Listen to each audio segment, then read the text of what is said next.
14 de octubre de 2025, Coordinación de Crónica Apostólica se complace en traer un capítulo más de la recordación mensual de los hechos de los apóstoles contemporáneos de la era de la Restauración. En esta ocasión destacaremos hechos del tiempo del apóstol Samuel Joaquín y hablaremos con apoyo de testimonios tanto de pastores y miembros de la iglesia que han sufrido en carne propia hechos de intolerancia, hechos lamentables que se siguen dando en la sociedad y que ya no deberían de producirse. La luz del mundo y sus adeptos los siguen padeciendo desde todos los tiempos.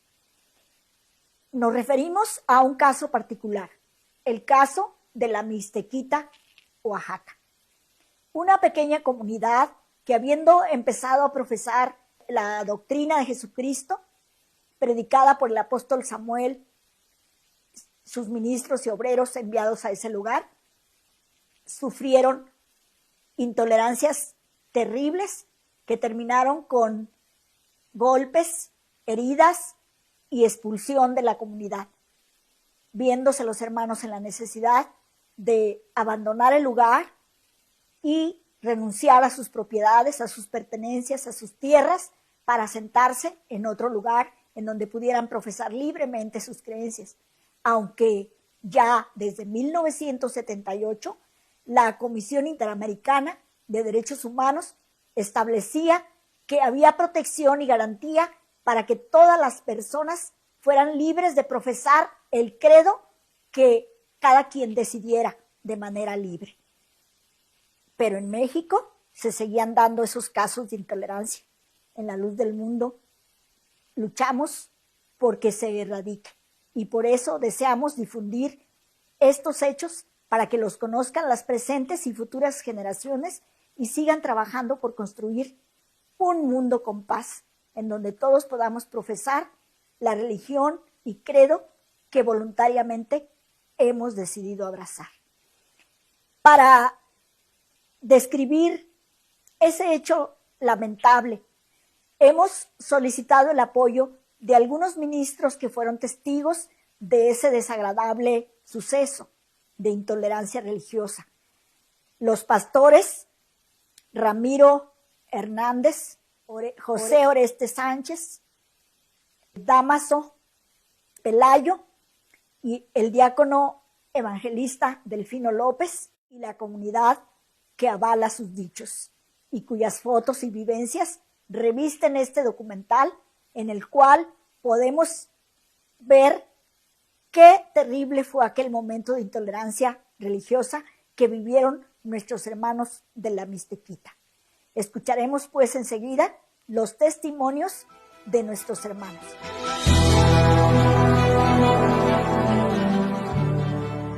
La luz del mundo, desde el inicio de la Restauración en 1926, ha sido perseguida y vituperada, tanto que el apóstol de Jesucristo, Aarón Joaquín González, se vio obligado a realizar los cultos de adoración a Dios en la Barranca de Oblatos, o en el Cerro del Cuatro. Esta intolerancia se desbordó por haber resurgido la Iglesia en la región de México con más número de católicos fanáticos. Estos rechazaban las diferencias religiosas al aferrarse a una religión que consideran verdadera, al rodearse de correligionarios, atacar a todos los que no abrazan esa religión mayoritaria. Este fenómeno, por desgracia, se sigue dando, principalmente contra la Iglesia del Señor, ahora con otras armas, las calumnias y falsos testimonios.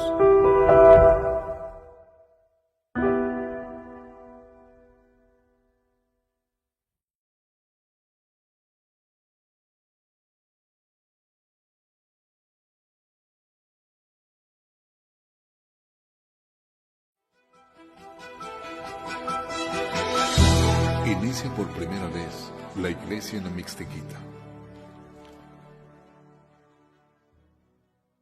El hermano Félix Clemente López, de la iglesia de Palomares, Oaxaca, les predicó el Evangelio, al que se convirtieron el hermano Cornelio López Pérez y su esposa Arnulfa López.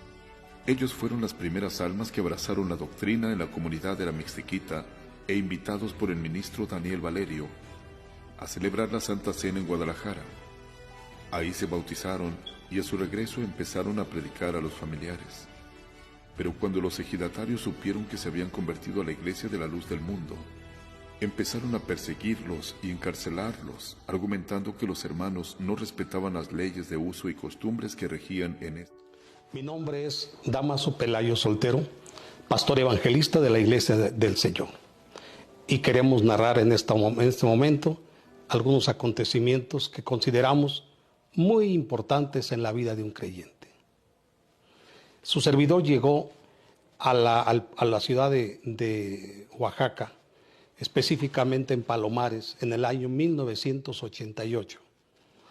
Es una colonia de cristianos, de creyentes, pero dependía una obrita que se llama La Mixtequita, como a 25 minutos de distancia de ese lugar.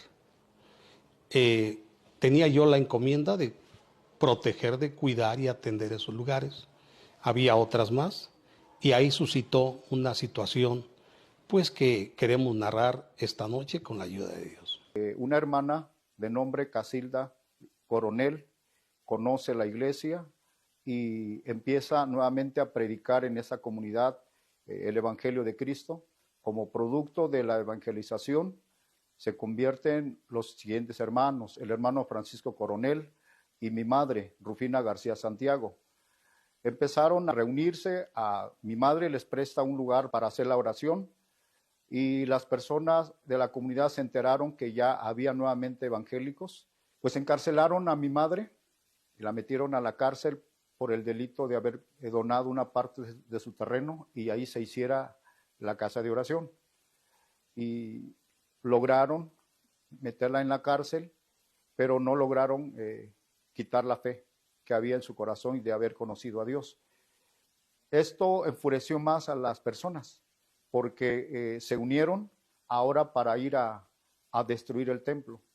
Llegaron con las herramientas como martillos y otros utensilios para destruir. Llegaron y empezaron a golpear a los hermanos, que había terminado la oración y todavía estaban en el patio de la casa, allí reunidos, cuando llegan las personas enfurecidas, enojadas para tal acto. Empezaron a golpear a los hermanos y a las hermanas, y a los otros tuvimos que huir para refugiarnos en los potreros que había y salvar nuestra vida. Se volvió a construir una casa de oración provisional, porque se acercaba ya la fecha del 31 de diciembre. Recuerdo que nosotros estábamos en el servicio de fin de año y las gentes tenían otro plan. Nuevamente se reunieron para ir e intentar pues destruir, y en esa misma noche quemaron la casa de un hermano de nombre Francisco Coronel. Le quemaron todas sus pertenencias, todas sus ropitas que tenía, sus trajes que tenía, solo eran cenizas e indicio que ahí estuvo una casa. Por ley tuvo que dar a conocer a la comunidad que había sufrido tal atropello.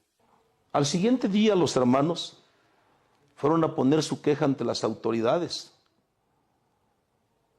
pero en lugar de hacerles justicia, las mismas autoridades los encarcelaron a ellos, quedando ellos en la cárcel.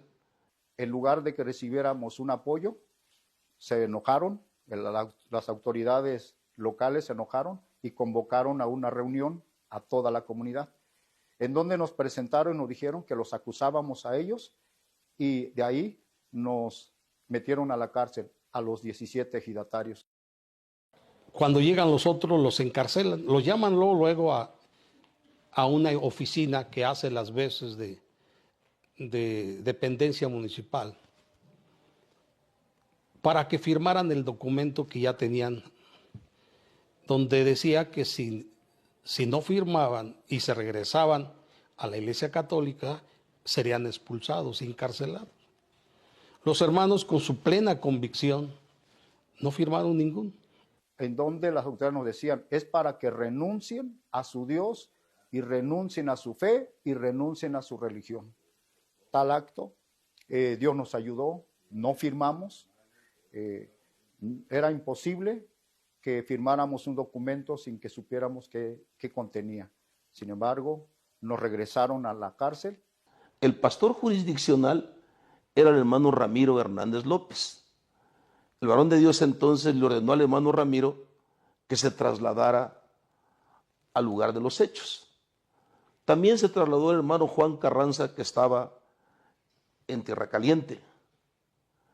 Y también me invitaron a mí. Se me ha convocado para dar testimonio de lo que fui testigo del asunto que sucedió en la Mixtequita, Oaxaca. Cuando yo me di cuenta, siendo yo el pastor distrital de esa región, creí prudente pasar a Tierra Blanca por el hermano que era diácono supervisor de esa región, el hermano Juan Carranza, que estaba en ese lugar, encargado de la iglesia de Tierra Blanca. Lo mismo, por el camino, estaba de paso el hermano José Orestes Sánchez López, que estaba en su primera iglesia en un lugar llamado Lindavista, Veracruz. Y creí prudente pasar por él para que nos acompañara, ya que teníamos conocimiento de que él había terminado su carrera de abogado. Entonces yo dije, él nos puede ser útil en algún momento. Y fuimos al lugar a preguntar la razón por la que estaban ellos encarcelados. Al ver la cerrazón del agente municipal que es ahí, dando explicaciones absurdas como no obedecieron la ley, le digo, ¿pero qué ley? Firmar el documento. Yo les ordené, sí señor, pero ese documento es anticonstitucional. No se puede prohibir ni religión, ni se puede ordenar que se vaya una persona a determinada religión. Eso no se puede. Al ver que estaba muy cerrado el señor, dijimos, vamos a ir a otra dependencia más arriba. Pero cuando íbamos a salir, antes de salir, allá tienen la costumbre de sonar un caracol grande que hace un fuerte eco. Es una señal de alarma del pueblo. Entonces la gente se vino. Se juntaron en minutos unos 300 personas. Cuando ya íbamos a abordar los vehículos para retirarnos, comienzan los jaloneos y no los dejen ir. En esos jaloneos, el hermano Ramiro, como era el más robusto, le pone la cuerda al cuello, al hermano Orestes también. Al hermano Juan con el caracol le golpean la cabeza y una herida tremenda. Y lo primero que le hicieron al hermano Juan Carranza es pegarle con el caracol en la cabeza, abriéndosela. De inmediato comenzó él a sangrar. Al ver que sangraba, yo me bajé y fui a verlo. También el hermano Ramiro lo hizo. El hermano Ramiro se bajó del automóvil. Yo nunca vi a él que lo golpearan, inclusive ya en plática dice él que él nunca sintió ningún golpe. Pero en ese momento el hermano Dámaso entra a vernos y lo vuelven a identificar porque lo conocían bien los ejidatarios, todas las personas de ahí de la comunidad. Se van sobre de él y empiezan todos y todas a golpearlo, a ofenderlo, golpearlo en la cara, golpearlo donde podían. Logré escapar, pero vi que los tenían ahí. Dije, como a mí me conocen, yo me regreso y los van a soltar a ellos. Y sí, me regreso. Y a mí me golpean y sueltan al hermano Ramiro y al hermano Orestes. Eran unos leños grandes, gruesos, rústicos, con los que me golpearon. Yo me vi de pronto sentí los 2 golpes y al suelo y me desmayé. Duré 15 minutos aproximadamente tirado en el piso. Cuando yo volví en sí, yo me vi atado, pies y manos. Y entre ellos discutiendo, un hombre con una piedra apenas lo podía para arrojarme en la cabeza. Pensé que era mi final porque Dios como que me anestesió. Los golpes como que no los sentía.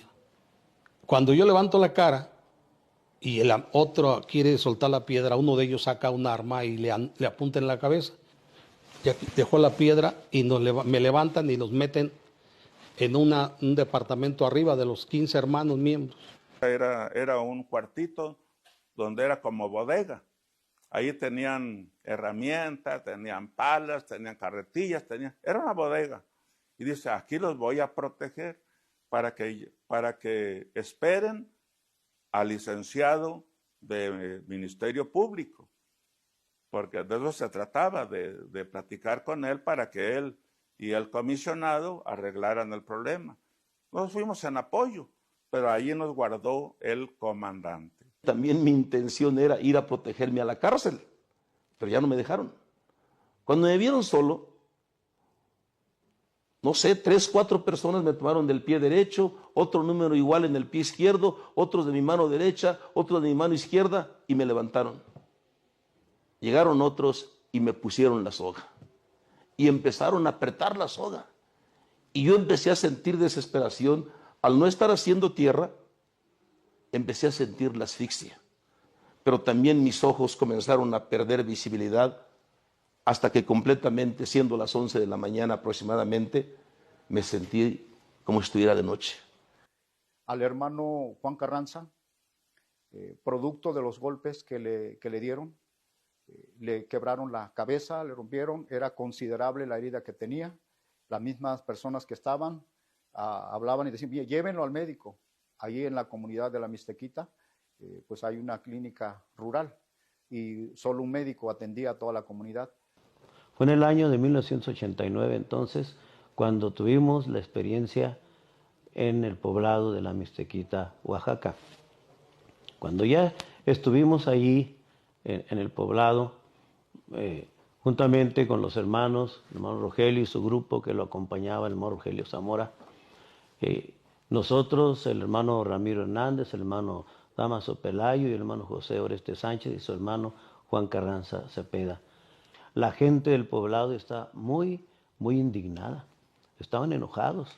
Querían en ese momento, yo creo que hasta desaparecernos.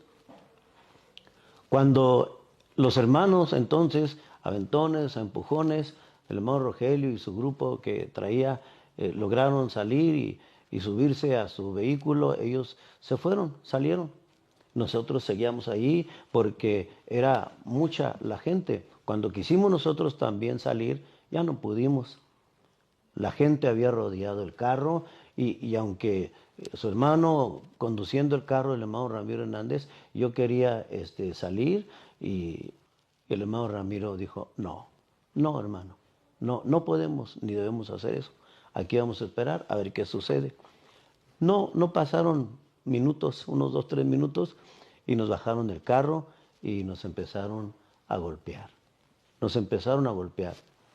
Tanto era su coraje de la gente, su indignación, que yo alcancé a ver entre los golpes, trataba de cubrirme la cara, alcancé a ver a un señor ya grande de edad que se quitó su sandalia y con su sandalia me golpeaba. Pues eso no me dolía, pero sí ya me habían herido, me habían descalabrado y ya estaba yo escurriendo de sangre y se veía aparatoso.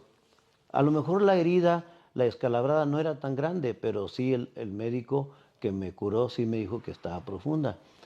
Cuando su hermano empezó a sangrar, ellos también vieron que algo grave me habían hecho. A lo mejor pensaron, si los que no se fijaron, que con algún machete me habían abierto la cabeza. Otros pensaron que me habían cortado la oreja.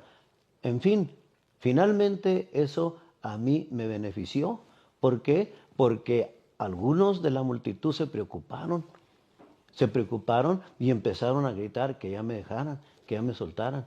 Uno de ellos, que se decía ahí como policía, entró a aventones y me sacó de entre la multitud y ya me condujo hasta la bodega cárcel que ellos tenían, y allí nos protegimos, nos protegieron.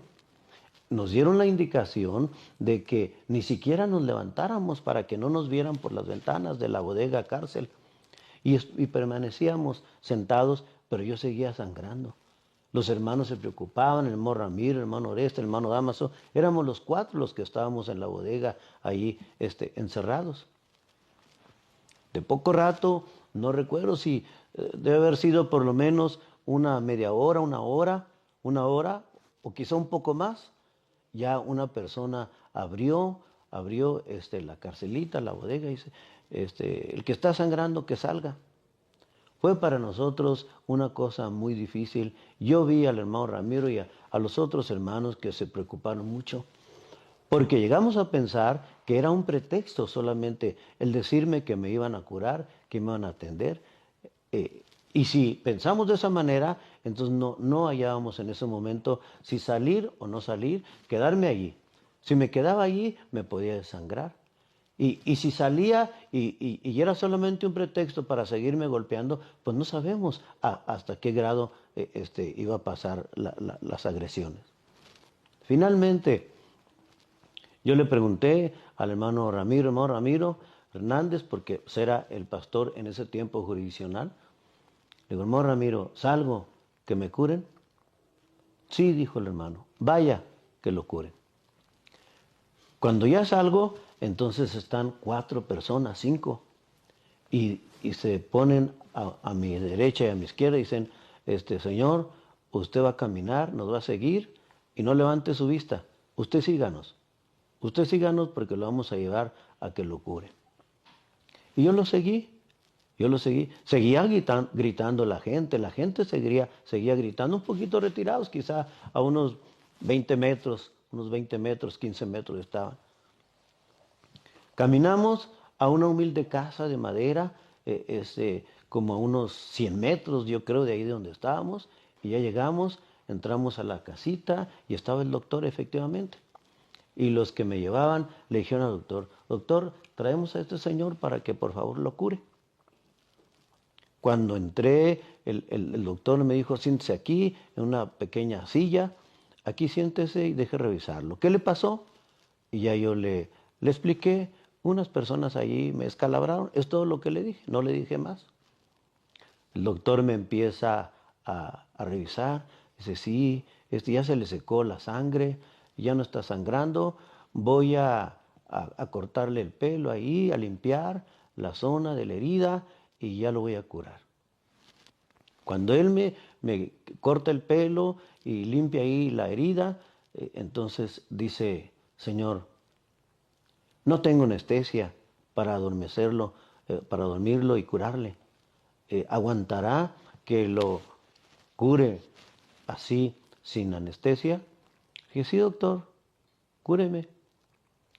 Se retiró tantito en un pequeño mueblecito que tenía ahí de medicamento, y regresa y me dice, Señor, no tengo el hilo que ocupo para esta saturación. ¿Aguantará con otro hilo más grueso que lo voy a curar? Sí, doctor, hágalo. Cuando él entonces empieza la curación, sin dormirme, con una aguja más fuerte, más gruesa, me empezó a curar, me empezó a coser. Yo no sentí nada, no me dolió, solo oía que la aguja tronaba cuando la ensartaba, pero nunca me dolió. No me dolió la saturación. No me dolió el que él me diera esas puntadas. No sé cuántas puntadas me dio. Cuando ya me cosió, dijo, ya terminé, Señor. Ya terminé. Ya le di unas puntadas. ya no va a sangrar. Ya no va a sangrar. Va a sanar. Está listo. Pasaron las horas. Ellos también esperaban, pienso yo, un poquito que se oscureciera. Aproximadamente cuando ingresamos ahí, pudo haber sido entre las 11 y 12 del día. Pasaron 4 horas. Teníamos la esperanza de que el hermano Rogelio lograra convencer. Había una partida de soldados cerca de ahí que vinieran a rescatarnos. Esa era nuestra esperanza y eso nos hacía pues esperar con paciencia. Antes de las 6 de la tarde nos acordamos que la Iglesia de Dios ora por nosotros los ministros. Y dijimos, ya van a ser las 6. Vamos a hincarnos. Y en este momento la Iglesia va a orar por nosotros. Cuando nos hincamos, a los 10 minutos llegó la policía judicial y nos rescató, que entendemos que fue la ayuda divina. Nos liberó.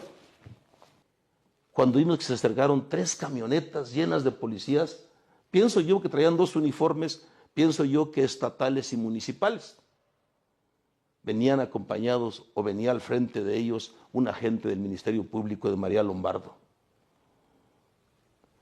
Se bajó el Ministerio Público y gritó, ¿dónde están los pastores?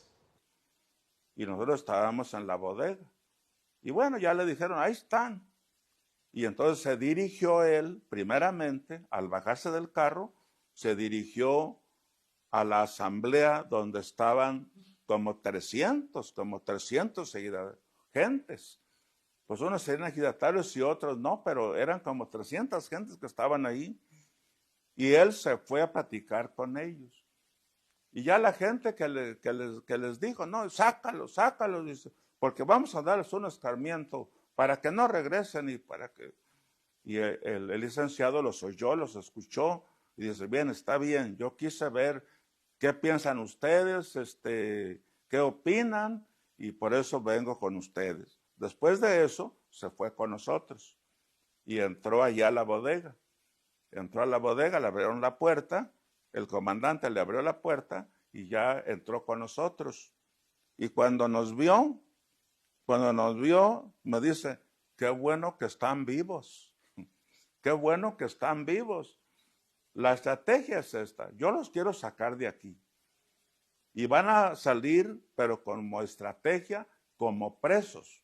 Por favor, van a salir con las manos atrás, ¿verdad? Y la gente les va a hacer valla. Directamente a mi carro, dijo él. Directamente a mi carro, como presos. Pero la estrategia es sacarlos de aquí. Y el acuerdo que hubo allí delante del Ministerio Público, en su oficina, estando 3 de los agresores y nosotros, se acordó que se saldrían de la Mixtequita, renunciando a su patrimonio. Y así quedó. Entonces, ya que terminaron de firmar los hermanos que habían que firmar, habló uno de ellos, uno de los hermanos que firmaron, tomó la palabra. Nunca se me va a olvidar que estando en esa asamblea, realmente no eran solo los ejidatarios, sino casi todo el pueblo, mujeres y hombres, niños. Pidió la palabra a un hermano de apellido Coronel, discapacitado porque le faltaba o le falta el pie izquierdo. Iba con una muleta. Era un hombre honorable y que se respetaba ahí en la comunidad. Le dieron la palabra. Se levantó y de una manera muy elocuente dijo lo siguiente: hoy ustedes me están expulsando de mi tierra. Este ejido yo fui de los fundadores de él. Me están expulsando por mi religión. Ustedes son fanáticos católicos y son los que me quieren correr porque cambié de religión, porque pertenezco a la Iglesia a la Luz del Mundo. Les reprochó su intolerancia y comenzó a hablarles de las 5 o 6 personas que más nos golpeaban, o los líderes que necesitaban a que nos lincharan, comenzó a señalarles por su nombre y a decirles: fulano, tú no eras de aquí. Tú llegaste como extraño.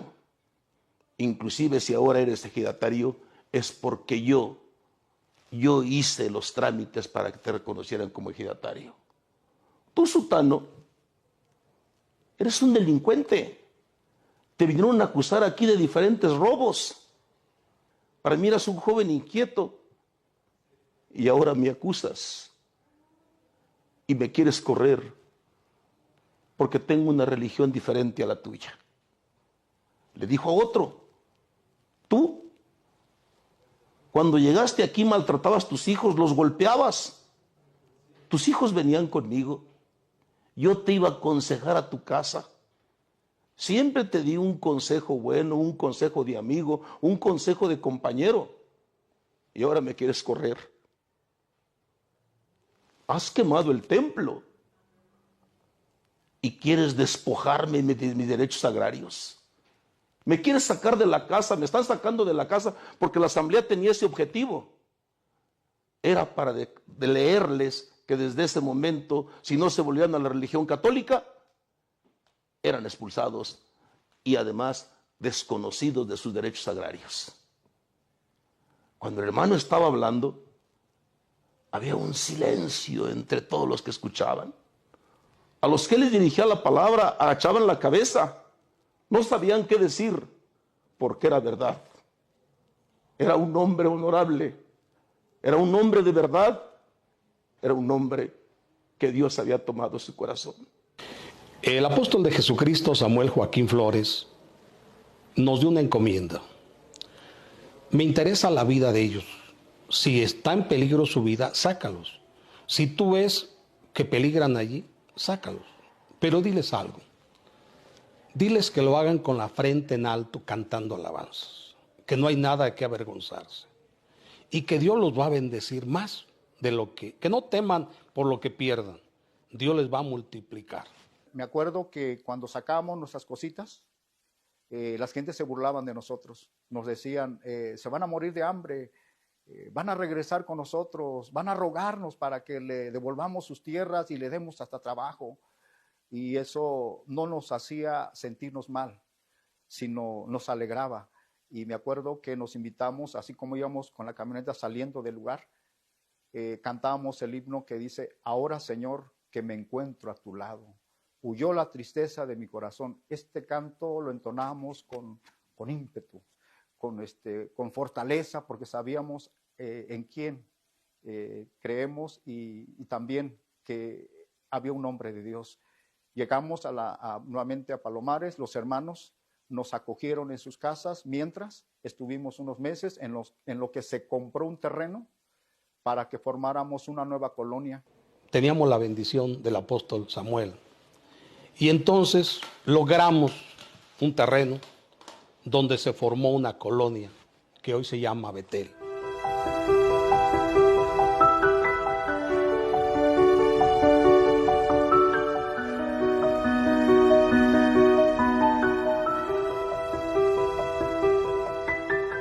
A los años, no recuerdo, para no mentir, no recuerdo qué tantos años pasaron. Pudo haber sido unos 10 a 15 años más o menos, o quizá un poco menos.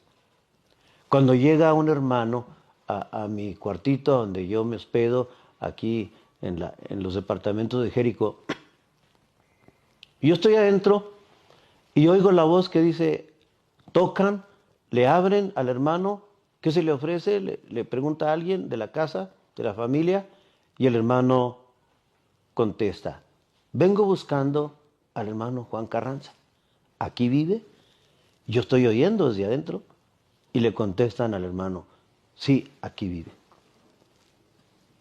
¿Puedo saludarlo? ¿Puedo verlo?